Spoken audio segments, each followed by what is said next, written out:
గిరిజన ప్రజలందరూ గిరిజన సంస్కృతి, ఆచార వ్యవహారాలు, పండుగల కట్టుబాట్లను కాపాడుకోవాలని బీజేపీ గిరిజన మోర్చా మేధావుల విభాగం రాష్ట్ర కన్వీనర్ కురసా పార్వతమ్మ పిలుపునిచ్చారు.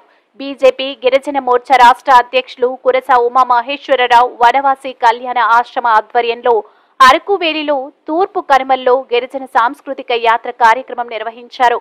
ఈ కార్యక్రమంలో ముఖ్య అతిథిగా విచ్చేసిన కురసా పార్వతమ్మ మాట్లాడుతూ గిరిజన తల్లులు పిల్లలకు చిన్న వయసు నుంచే గిరిజన పండుగలు, ఆచార వ్యవహారాలను నేర్పించాలని సూచించారు.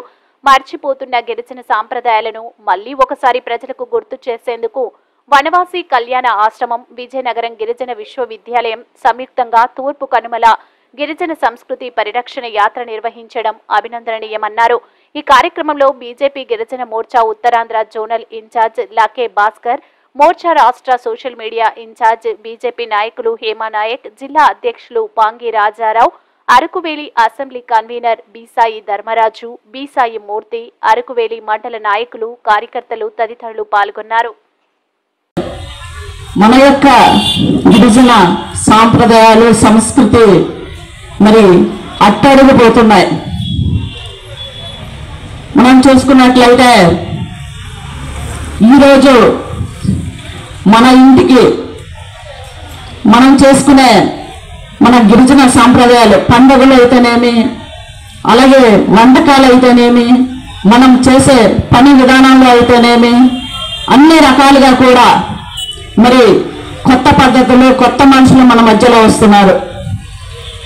ఇలాంటివన్నీ కూడా విడనాడి మనము పూర్వంలాగా మన పెద్దవాళ్ళు ఏ విధంగా మన సాంప్రదాయ వ్యవసాయాలు అయితేనేమి, సాంప్రదాయ వంటకాలు అయితేనేమి, మరి సాంప్రదాయ మన పెళ్ళిళ్ళు అయితేనేమి, పండుగలు అయితేనేమి, అన్ని రకాలుగా మళ్ళీ మనం పూర్వం రోజులకు వెళ్ళి మనం ఆ విధంగా మరి చేసుకున్నట్లయితేనే మన యొక్క గిరిజన జాతికి మనుగడ ఉంటుందని నేను అందరికీ సముఖంగా చెప్పుకోవడం జరుగుతుంది.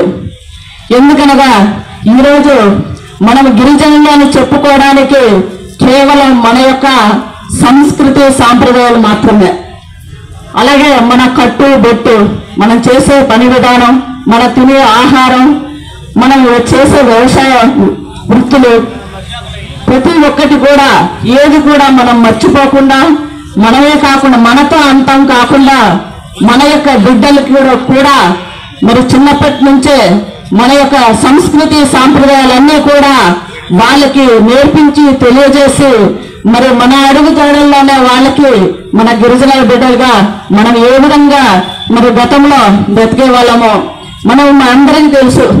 పూర్వము మరి ఎలాంటి ఎరువులు లేకుండా ఆర్గానిక్ ఫుడ్తో తినేవాళ్ళము. అప్పట్లో ఇందాక మా నాన్నగారు చెప్పినట్టు ఎలాంటి అనారోగ్యం లేదు. ఒక పులిని, సింహాన్ని కూడా ఎదుర్కొనే శక్తివంతులుగా మన గిరిజనులు ఉండేవాళ్ళం. ఎలాంటి ఆయుధాలు లేకుండా ఒక వీళ్ళు బాణాలతోటి మాత్రమే మరి అప్పట్లో మన గిరిజనులు మరి యుద్ధాలు, అదే అడవిలో మరి ఏదైనా వేట చేసేవారు. మరి అంత శక్తివంతులు ఈరోజు ప్రతి ఒక్కరికి చూసుకున్నట్లయితే బీపీ, షుగర్ ఇవే ఎక్కువగా కనిపిస్తుంది.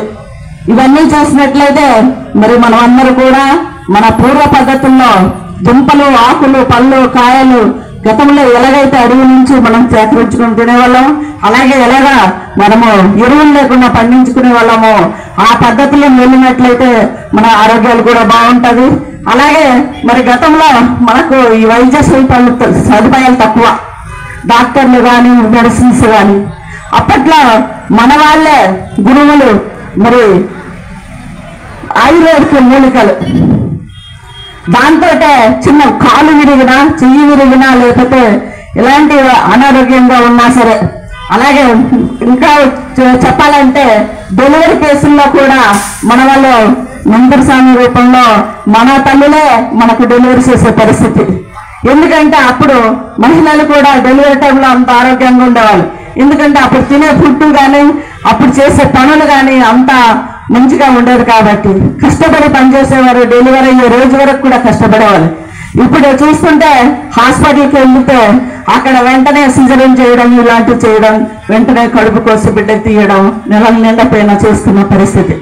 దీనివల్ల కూడా మనము మహిళలు అనారోగ్యానికి ఎక్కువగా వెళ్ళాల్సిన అవసరం వస్తుంది. ఎందుకంటే ఆ విధంగా మరి కోసి తీసిన బిడ్డ తీస్తే మనము మళ్ళీ ఇంకో బిడ్డ కన్నానే కూడా ఇబ్బంది, తర్వాత ఏదైనా పనిపాట్లు చేసుకోవడానికి కూడా ఇబ్బందికరంగా ఉంటుంది. కాబట్టి తల్లులందరూ కూడా మరి మన యొక్క పాత పద్ధతులు, మనం ఏ విధంగా ఆహారం తీసుకునే వాళ్ళము, ఏ విధంగా డెలివరీ అయ్యే వరకు కూడా ఎంత కష్టపడి మరి డెలివరీ మామూలు నార్మల్ డెలివరీ అయ్యే వాళ్ళము, ఆ విధంగా మనం ఉన్నట్లయితే మహిళలు కూడా ఆరోగ్యంగా ఉంటారు. ఈ విధంగా చెప్పుకుని పోతుంటే చాలా ఉన్నాయి. మరి ప్రతి ఒక్కరు కూడా ఈ యొక్క ఆహారాలు, మనం తినే ఆహారం ముందుగా మరి ప్రతి ఒక్కరు మనం పండిస్తున్న కందులు, చిక్కుళ్ళు, మరి అనేక రకాలుగా పంటలు, కూరగాయలు మన అందరికీ తెలిసిన విషయమే. కాకపోతే ఆ విధానం ఒకటే మార్చుకొని మన పాత పద్ధతిలో వెళ్ళి చేసినట్లయితే మన ఆరోగ్యాలు కూడా బాగుంటుంది. అలాగే పండుగలు కూడా, మన ఫస్ట్ పండుగ మనకు ప్రతి ఒక్కరికి కూడా మరి శంకుదేవుడు అనేది ప్రతి ఇంటికి మరి ఊరికి గ్రామానికి కూడా ఉంటుంది. మరి అలాగే కాకుండా మన ఫస్ట్ పండుగ కొరకొత్త తరగా జొల్ల, ఇలాగా మరి చెప్పుకుంటే మన అలాంటి పండుగలన్నీ కూడా మనం తప్పసని చేసుకోవాలి. చేసుకుంటేనే మన గిరిజనులకి మనుగడ ఉంటుంది. మన సాంప్రదాయ సంస్కృతులు కానీ మర్చిపోయినట్టయితే మన గిరిజనుల యొక్క ఐడెంటిటీ కూడా పోతుంది. అంటే మన గిరిజనులు అని చెప్పి గుర్తింపు కూడా పోతుందనేసి మీ అందరూ కూడా మనం చేస్తున్నాను. కాబట్టి దయచేసి అందరూ కూడా మన యొక్క సాంప్రదాయాలు అన్నీ కూడా సంస్కృతిని కూడా మర్చిపోకుండా ప్రతి ఒక్కరు కూడా మన పాత పద్ధతిలోనే ఉన్నట్లయితే మన గిరిజనులందరికీ మనుగడ ఉంటుంది. మనం అలాగే కొత్త వైద్యాలు, కొత్త మనుషులు మనలో వచ్చి మతాల మార్పిడి ఇవన్నీ కూడా జరుగుతుంది.